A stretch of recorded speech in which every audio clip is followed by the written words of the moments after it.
Do you ever feel overwhelmed by the ever-changing world of technology? Tech It Out can help make some sense of it all.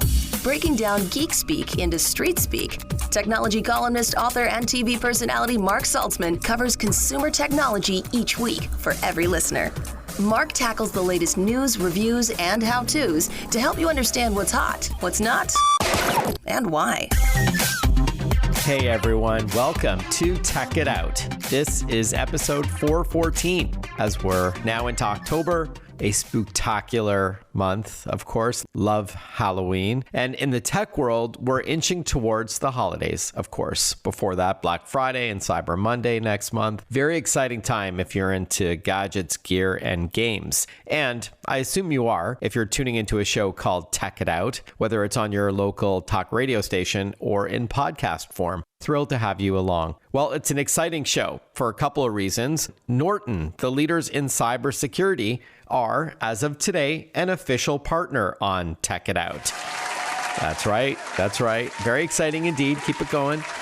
Norton, of course, is a leader in the cybersecurity space in personal protection, identity protection, and now they're officially part of the Tech It Out family, along with another company that keeps you safe, Visa, who we're going to hear from this hour, in fact. But a heartfelt welcome to Norton. I'm going to tell you more about them shortly, and we'll also have a guest on this show to talk about Norton on the next Tech It Out in a week from now. Okay, so yes, we're going to chat with Visa's Michael Nevski this hour about serving those in the gig economy. And they're not just Uber drivers, believe it or not. So many other jobs too fall into that category. So we'll define what a gig economy is and how Visa, a company devoted to securing payments for both buyers and merchants alike, caters to those in the gig economy and what's different about their needs. Before that, I was in New York on Tuesday visiting two companies, Amazon and Peloton. Hey, that rhymes. I conducted two interviews there. One I'll play in a moment with Panos Panay. He's SVP of Devices and Services at Amazon, a celebrity in the tech space, in fact. So you're going to hear what's new from Amazon soon from Panos in about 60 seconds. Their event covered Alexa-powered Echo smart speakers and smart displays, Ring video doorbells and indoor and outdoor cameras, less expensive but still feature-rich cameras from Blink. We learned what's new from Kindle, including e-readers that also double as note-taking devices. And we talked Fire TV as well, so a lot to get to. And then later on in the show today, Peloton's Nick Caldwell, Chief Product Officer, will join us to chat about what's new with its popular Peloton Bike, Tread, and Row. So a stationary bike, a treadmill, and its rowing machine, including new hardware to support CrossFit exercises and strength training right beside the machine. Plus deeper personalization with AI called Peloton IQ, which we're going to hear about as well. All of this and more on a brand new Tech It Out. Let's officially kick things off with our first interview. As I mentioned earlier in the show, Amazon hosted a huge event in New York last week, not only to debut new hardware for the home, but also showcasing how the greatly improved Alexa, called Alexa Plus, ties much of these experiences together. Joining us to talk about Amazon's vision, I'm thrilled to have on the show for the first time, Panos Panay, Senior Vice President of Devices and Services at Amazon. It's a pleasure to meet you, Panos. Thank you so much for your time. Yeah, pumped to be here. Thank you for having me, Mark. It was a great day today. Really impressive lineup of devices, all this new hardware for the home. But the underlying connection between them all, if you will, the glue that holds it all together and creates the magic, is the new Alexa Plus. Before we get to that, you were mentioning on stage that tech should be invisible for it to feel magical. Yeah. Could you elaborate on that? Yeah, no, it's not the word invisible, but in the background. Because I think we always want to be present. We want to be with each other. Like, that's just our nature. And sometimes, you put that barrier between us, which is, the physicality of a device in your hand, looking at it. I think it takes away from that emotional connection that can be there and should be there at times. And other times you want to be lost in the product. But either way, like when you're in a Kindle, you want to get lost in the product, but the product still has to get out of your way. It just has to. You don't want it to be a barrier, open something, save something. What do I do now? And what you want is to be able to be creative, put your thoughts down as fast as you can. Just like Alexa, same. It's in the background. You want to use AI. You want to get to the crux of like the core of what you're talking about. Just take Alexa Plus to your example. The Echo devices are just there. They're in the background. They sit beautifully. They fade away. But when you need them, you just call. Much like our house, you were mentioning at the top of your presentation today that in your home, the kitchen table is a no devices place. We try. It's hard. I have 3 kids in their early 20s, but like your family, as you painted this picture of having a friendly debate about something, who starred in what movie or who hit that home run or what have you. Again, that's an example, I think, of being able to summon an assistant hands-free without everybody pulling out their devices. By the way, it's not always friendly. I'm going to be honest with you. When you have teenagers in your house, it's not always friendly. Sometimes it's like, I'm right, you're wrong. Like, okay. Then you need to rely on AI to pull the real answer. Settle the debate. Like, it's pretty cool. Lex is kind of fun. Settling debates with her, because you can ask an opinion, but you can also just get the facts. And that blend is like where a little bit of that energy where you start to really engage the product and feel closer to it. It's just something that it's pretty meaningful to our customers. Again, without losing that moment, you want that family quality time. Devices free if you can help it. Very tough today. And you also made another reference towards the end of the conference. You said, make AI truly useful in people's lives. Would you say that's like the MO of these new devices from Amazon? Yeah, I just don't want AI for AI's sake. It's like it's a buzzword right now, but what we want is we just want it to be useful. Like if you look at Search Party for Ring, where you find your missing dog. That was a highlight for me, by the way, for cool, today. Right? It's just cool. It's not only cool, it's also and romantic, but it's useful. Like, I lost my dog. Help. Or I just need the answer now. I don't want to wait. I don't want to open something. I don't want to be distracted. I need you to manage my calendar. I need you to tell me who's at the door. Like, I want to be able to manage my home. I want to be able to have any conversation I want and just get through it. I want to set a reminder. Like, these are things that are useful to people, but you do it with natural conversation. And you end up with some incredible results of, just people being more productive and finding, the impact in their lives is massive. Going back to Search Party for our listeners, this is a new feature coming to Ring video doorbells and other products, I believe, that will not only use artificial intelligence to recognize a person and greet them at the door, like my dad, who shares a home office with me every morning. He's retired, but he likes to come every morning, but also recognizing pets. And you can now leverage your community with this Search Party feature. It's an opt-in thing where it will recognize your dog, push an alert to those who may be around you and could help find your dog. And the video that was pulling on the heartstrings, that's an example, a concrete example of a smart use of AI. And I want to circle back, please, to Kindle, the new Scribe for those who like to not just consume content, but create it as well, or note-taking purposes. What does color, do you think, bring to the equation? People think differently. It's fascinating. Like, some people get more creative in color. It's one of these things, like, color is part of life. Like, period. Look at your shirt, look at the table. Like, it brings a different emotion to the table. And a lot of people, they think in color. It's funny. You can get your emotions down quicker, but then when you're trying to create depth to sketching, or you're trying to highlight, like, these are just the practical realities, or you want to redline a doc, because now you can get your docs on Kindle, on the Scribe. And so basically you can find those moments. Now, here's the thing, like, if you redline a doc or highlight something, you remember it. You remember it differently. You retain that knowledge quicker. So when you're writing, a lot of people, as they write, they retain it. Mark, have you ever written a doc or you've been like writing or taking notes? You remember what the notes look like, but you don't remember what you wrote down. Like, that's the same thing. Some people, when I say thinking color, like, they remember, I wrote this down in red. And then you just go back and you're like, you just flip through your notes as fast as you can, like real paper, not on a Kindle, but then you're like, there it is. That same context is right there.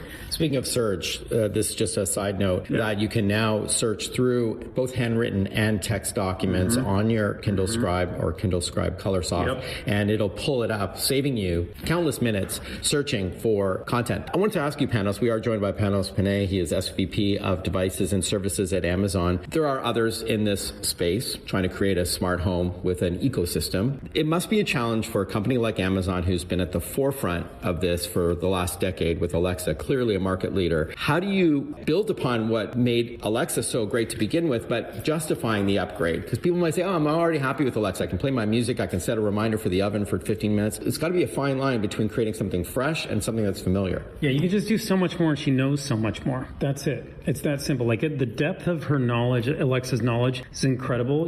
It's limitless right now. But also, like, what you can do with partners, with natural language, and we kind of move from you're being an expert on how to control your home and you have to remember what you set a light name to, or you had to call the exact situation out, but now you're moving to natural conversation. Just say what you're thinking and that transformation happens.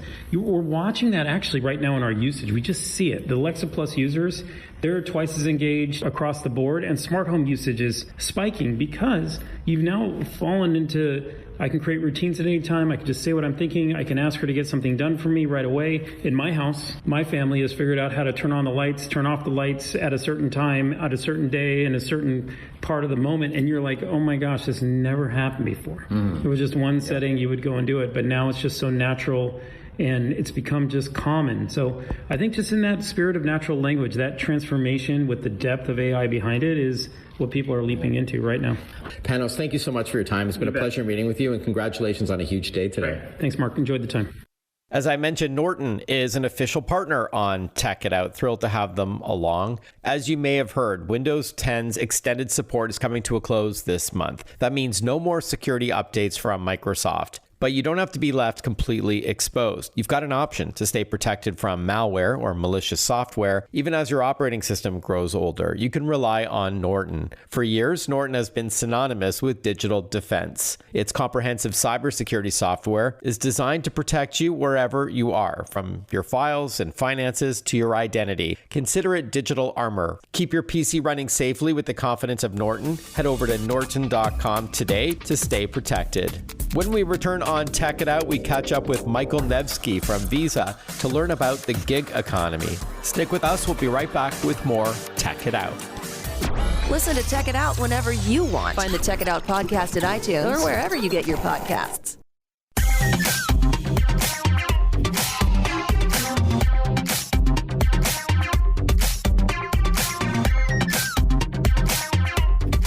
Welcome back, everyone. You're listening to Tech It Out.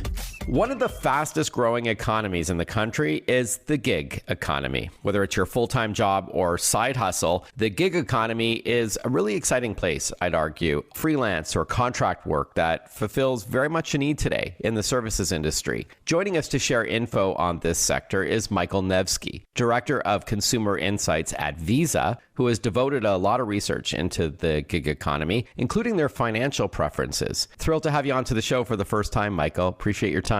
Mark, thank you. I'm really happy to be here.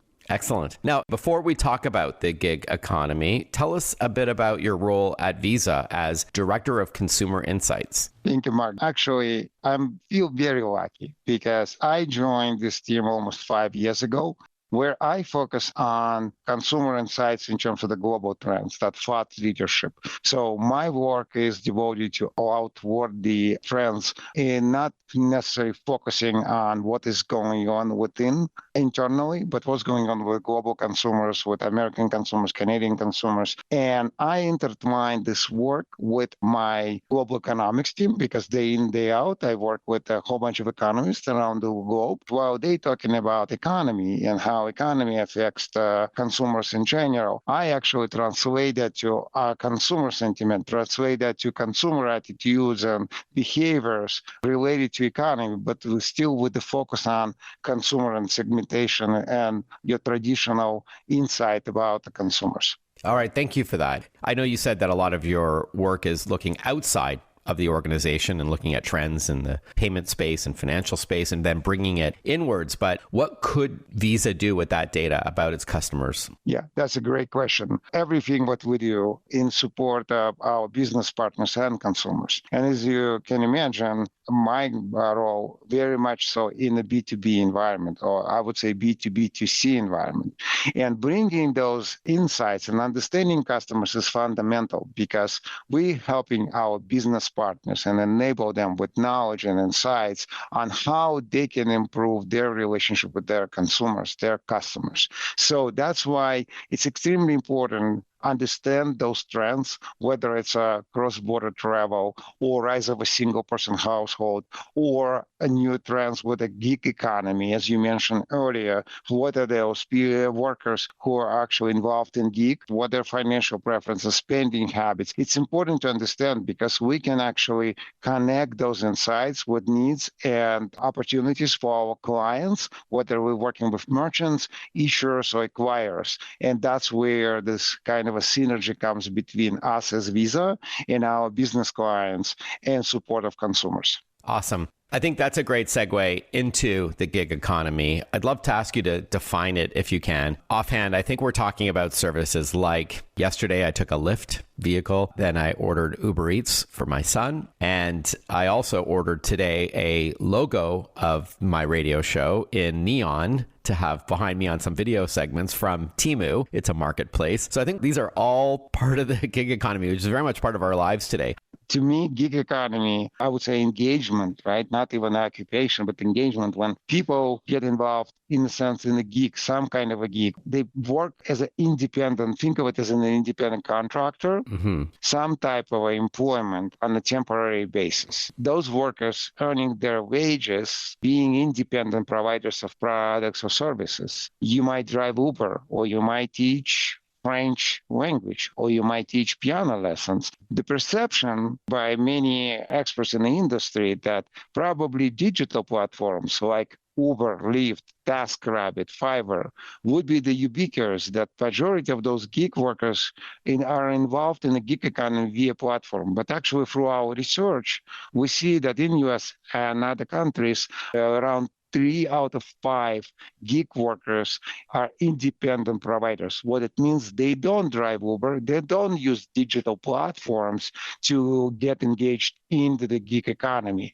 And it's only 23% or so in the United States who really utilize the digital platforms like Lyft or TaskRabbit to earn their income out of those digital platforms. Oh, wow. And we need to keep in mind that actually, yes, absolutely, another that what we consider in the United States 1099 workers, those independent contractors who prefer to work for one employer at a time on a temporary engagement, let's say 3 months, 6 months, 1 year, and then move on and get a new engagement. And I know friends like that in the IT and technology who actually value their independence and value their freedom and flexibility to do that as a 1099 worker or contractor, but they're also still being considered as a gig worker. Interesting. Yeah, you would think that the majority would be part of a digital platform like Uber and all that, but it sounds like they're in the minority, which is really interesting. I have a friend anecdotally who is a video game animator, and so he gets picked up gig by gig. Like he works on different games at different times, sometimes simultaneously, but usually in a linear fashion. He'll work on one game for 3 months and then another game for 6 months, and he prefers it that way. So what would you say then, Michael? How are the needs of a gig economy worker any different than other entrepreneurs or small businesses out there?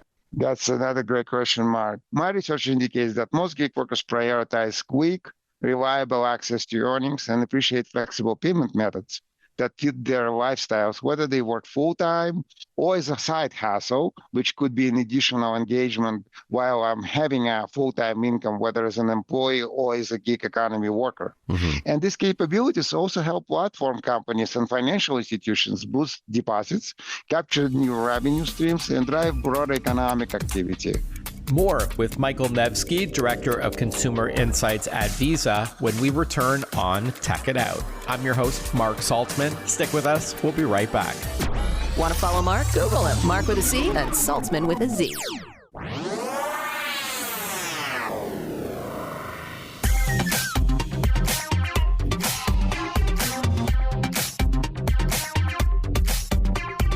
Breaking down geek speak into street speak. This is Tech It Out. Tech It Out with technology columnist, author, and TV personality Mark Saltzman.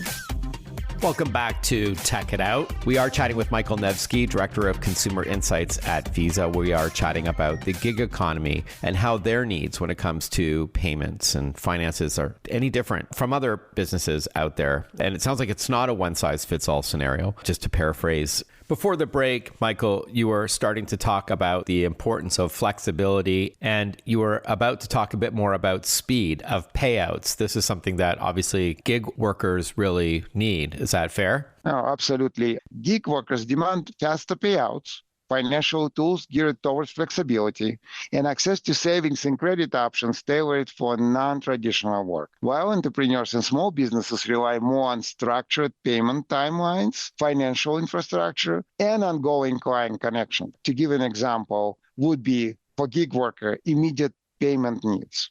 And for example, we have an excellent product like Visa Direct, which can facilitate and or help with that need. While entrepreneurs or small business owners, they work off the scheduled billing cycles. Also, when we talk about gig economy, we need to think about highly irregular income because those engagements can come and go, ebbs and flows, while for small business owners, it's more predictable cash flow. Another aspect we need to consider frequent financial hardships for gig workers because they don't know where their next income going to come from. Sometimes, again, because of this kind of uncertainty and involvement, especially if you're doing part-time gig economy engagement, while small business owners, they have financial reserves. They have access to financial credits. Those we need to consider when we compare two groups. Another thing with gig economy, sometimes they do direct engagement with their customers, and sometimes they use the multi-platform engagements. I could be doing Uber, I could get some engagement via Fiverr, and where it leads us to low loyalty, right? Through those channels where I get engaged and get my income from. While small business owners, they have more direct client relationship with their financial institutions or providers or suppliers. So again, two different groups. On the surface, it looks like similar needs, but actually in reality, they need different financial products and different support.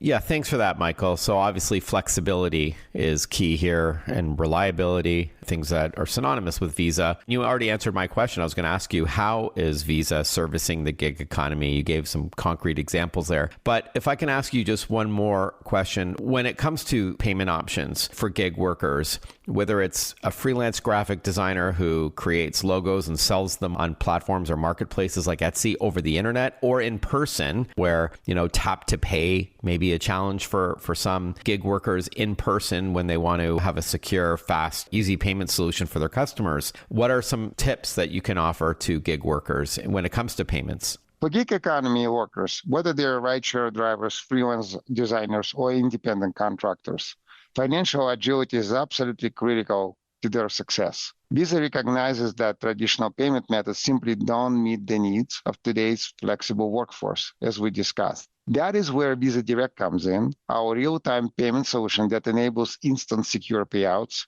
This technology addresses one of the most significant pain points in the gig economy, the delays and uncertainty of conventional wire transfers and ACH payments, especially for our global workforce engaged in cross-border transactions. And we talked about that, Mark, earlier, because of the uncertainty with the cash flow and need to get the payment immediately, I think it would be one of the great solutions for gig workers. Also, when gig workers have access to their earnings in real time, it fundamentally transforms their financial stability because, again, focusing on the cash flow, they can respond to unexpected expenses management, manage their cash flow more effectively, and make informed decisions about their next job or investment, because we know that about 15 to 20% of gig workers reinvest into their gig, almost acting like a small business owners. And our transparent transaction system provides the validity, visibility they need to budget and plan for their financial future. This isn't just about faster payments also. It's about economy empowerment. It's about removing traditional barriers to payment access. We're enabling millions of independent workers to participate more fully in the global economy. This directly supports Visa's mission to be the world's preferred payments network while advancing broader financial inclusions. All right. Love that. Financial agility, real-time payments that are not just fast, but secure and just offering flexibility. Not to beat a dead horse here, but the gig economy worker, they're not all the same. They all have different needs. And it sounds like Visa is servicing all of them. Is there a place we can learn more, Michael, about Visa Direct and some other solutions? First and foremost, you can learn more by going to visa.com/economic insights, where you can subscribe and read our economic and consumer insights reports. And definitely visa.com overall will provide more information into products and services we serve and offer to our business clients, consumers. All right, visa.com/economic insights. Michael, thank you so much for carving out some time to chat about this really fascinating topic. Again, one of the fastest growing economies in the country. Michael, thank you so much once again. All the best. Thank you, Mark. For full transparency, Visa is a partner on Tech It Out. They have been since mid-2022. Amazing company. I've been to their headquarters at their Visa product drop earlier this year, seeing how they're leveraging technology like AI, agentic AI in the near future. It's really cool and amazing people too. Thrilled to have them as an official partner on the program. And starting today, Norton is also now part of the Tech It Out family. I am so happy about that. As you can probably tell, it's never been more important to protect all your devices and your identity from malicious types out there in cyberspace. It's getting really bad. Speaking of AI, these cyber criminals are leveraging AI to better trick you, to better dupe you out of your money. Those texts and emails that you receive look a lot more legit than they used to. Because of AI, there's fewer grammatical and spelling mistakes. There's deep fake audio and video that sounds or even looks like someone you know, and it's fooling a lot of people. So through Tech It Out, we're going to help you stay on top of your game. Even if you're more tech shy than tech savvy, it's all good. So once again, welcome to Norton, to the Tech It Out family, joining Visa as well. All right, when we return on Tech It Out, while I was in New York for that Amazon event on Tuesday, I also swung by the Peloton New York studios, where they teach a lot of classes live and over the internet. Really cool. A lot of my friends who use Peloton gear were pretty excited about that. I got to sit down with some really cool people and also test drive their new equipment. So we're going to talk about new hardware and software to give you a way better workout. You're going to love this. So hang tight. When we return, Tech It Out talks with Peloton. We'll be right back. Breaking down geek speak into street speak. Tech It Out, hosted by Mark Saltzman.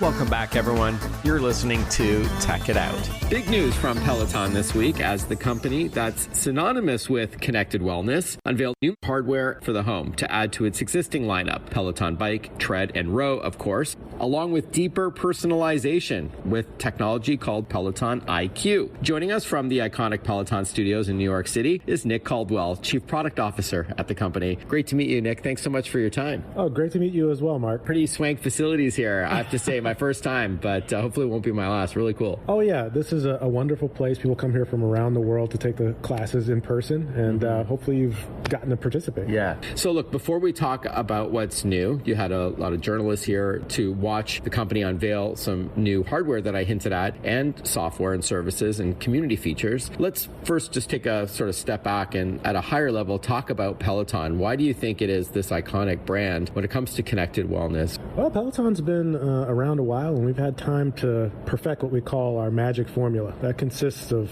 four things. First is we make amazing hardware. Like, you look at it, it's beautiful. It sits in your home. It looks like it belongs in your living room sometimes. Yeah. Premium hardware, right? Because there's a lot of other companies out there that, Yeah, no, ours is sturdy. It'll stand the test of time. Second, the software experiences. You've seen some of the announcements today. We were already, I would claim, like the best software on connected fitness devices. We've really taken that to the next level with the recent release. Third, our human coaching and instructors. We feel proud to say that we have the best fitness instructors in the world coming to our platform to offer classes. And then, of course, the community. So, it's the combination of that great hardware, software, the human coaching, and community. You bring that all together into a magic formula, and you come up with a product that stands the test of time. All right, so that's the secret sauce. And speaking of software, talk to us a bit about the app. I know a lot of people really like the Peloton app, which may or may not not require the hardware, like the machines? Well, that's totally right. You know, the machines are great, but if you're traveling, you're in a hotel room. Yeah, if you're traveling, or you know, some people like to stream to their TV and so on and so forth. But yeah, we offer many fitness modalities beyond bike, and we're most known for that. But we also have an app that offers our strength classes, our yoga classes, bar, several other modalities, and it's also pretty popular. You can carry it with you, stream. You still get access to all of the personalized planning features and the ability to participate in the new Peloton Teams features. Okay. All right. So I think much of the excitement here today was new hardware. So I've mentioned earlier, there's of course bike and tread and row already, and the Plus series. Mm-hmm. Tell us what's new. Yeah. So we've refreshed the entire lineup. I will try and go through everything, so that's a lot to drop at once. With Peloton cross training, we've essentially added the swivel that was previously available only on the Bike Plus. We've now put that on every product in our lineup. So that's the screen, just to be clear. So when you're riding a bike, for example, or you're rowing in front of it, but then you want to hit like a mat and do some weights, the screen swivels around, where previously only the Plus or premium models had that. Yeah, previously it was fixed. And we thought this was an important investment because we're seeing the rise of cross-training, the idea that you need to do cardio and strength together. It's since the beginning of time that there are two ways to do workouts. If you want to be healthy, live longer, you've got to get your heart pumping, and you've got to lift weights that require some exertion. This sort of just acknowledges that and puts it all into one device. So with any of our products, you're going to be able to swivel and do cross-training. Okay, so to be clear, it's not a new machine per se. It's a refreshed version of the bike, row, or tread, which is a treadmill, now with enhanced hardware, including a screen that swivels, not just in the Plus version. Is that fair? It's not like a fourth new modality. That's right. It's not a new modality. It's just making cross-training, which is something our members want, and the I guess world in general is trending toward, easier to do on our devices. There is important new hardware, though. For the Plus line, we're including a new AI-powered camera. So this is a machine vision camera that allows you to do strength exercises and get form feedback, rep counting, and weight suggestions as you go. So this is really important. We know for strength, the number one request that we get from our members who are getting into strength exercises, hey, keep me safe, I don't want to get injured.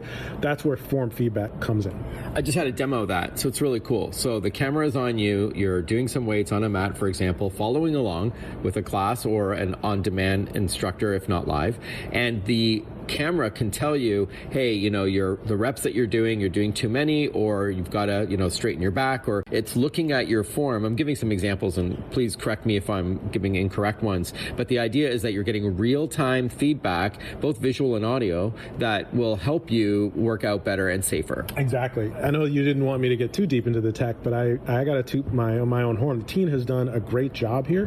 What you're seeing in our product is we can detect more than 120 different types of exercises. Wow. Those exercises are also affected. We always want the content on Peloton to be linked to the hardware and software. So we can detect when people are doing compound exercises, for example, a bicep curl into an overhead press. This is the same type of exercise that our fitness instructors like to train toward. For form feedback, we're able to look at any particular exercise, say a push-up, and offer 3 different types of suggestions. That's what we aim for. So maybe your push-up's not going low enough to the ground, or maybe you're arching your back too much. We're trying to help you perfect that form and keep you safe. That's so cool. We're chatting with Nick Caldwell. He's Chief Product Officer at Peloton. We're at Peloton Studios in New York City, and the company just unveiled some new hardware and something that I just want to focus a bit more on for a moment, and that is the Peloton IQ.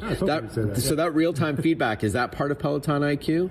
It's all a part of Peloton IQ. I would say that Peloton IQ, though, is a much broader set of capabilities I'd like to talk about. For sure. So when we return on Tech It Out, Nick, I'm going to have you explain what Peloton IQ is at a high level so everybody can understand how AI is leveraged to give you a better workout. Stick with us. We will return with more Tech It Out right after this short break. Stay with us. Follow Mark Saltzman on Facebook, on Twitter, on Instagram. Listen to Tech It Out whenever you want.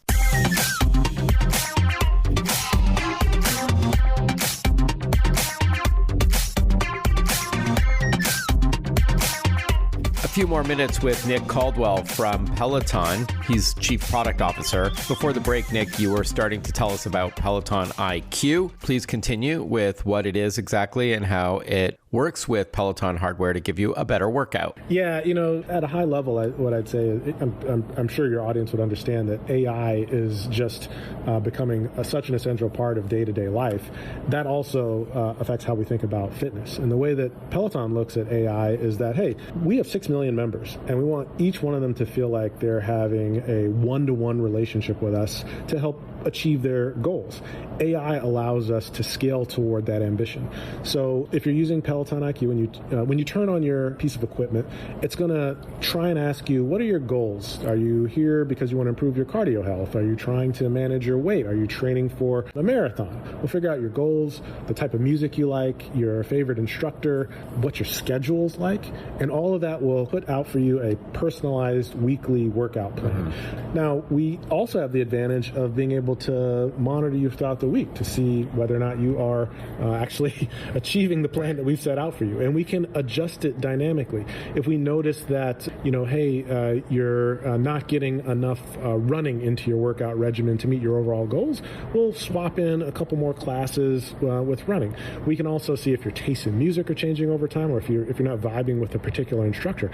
It's not a one-time thing. The class dynamically reacts to you and your performance. It's not a one-time thing, and it's not a one-size-fits-all scenario. Got it. Okay, cool. Speaking of new hardware, though, Nick, we also saw this, we saw better audio today, or heard better audio, rather. Built-in fan. Tell us about some of these other things that I think people have been asking for. A more comfortable seat among them. It's fun to talk about all this cool AI-powered stuff, but sometimes you just got to go back to basics. And we've tried to address our members' top 3 requests with this release. The first is, of course, the seat. We want members to have a comfortable experience while they're working out. The new seat is softer, more ergonomic. It just fits you better. We also have a wider seat that's going to be available as an accessory. That's actually my personal favorite. Next up is the fan. This thing is integrated beautifully into the console. It looks like it's like just a part of the machine, and it is very powerful. So our members were complaining like, hey, sweat's dripping all over my bike.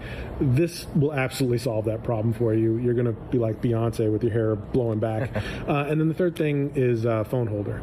We got to acknowledge that people want to have their phones like nearby even while they're working out. People were trying to use our water bottle holders as a phone holder. The new phone holder is sweat resistant. It can hold a phone or a tablet in either vertical or horizontal. It's just going to make the overall experience of riding on our equipment much, much more comfortable. Before I let you go, I also like the voice control. Yeah. So you can like pause your music, make it louder, all hands-free, right? So kind of like a Siri or a Google or an Alexa.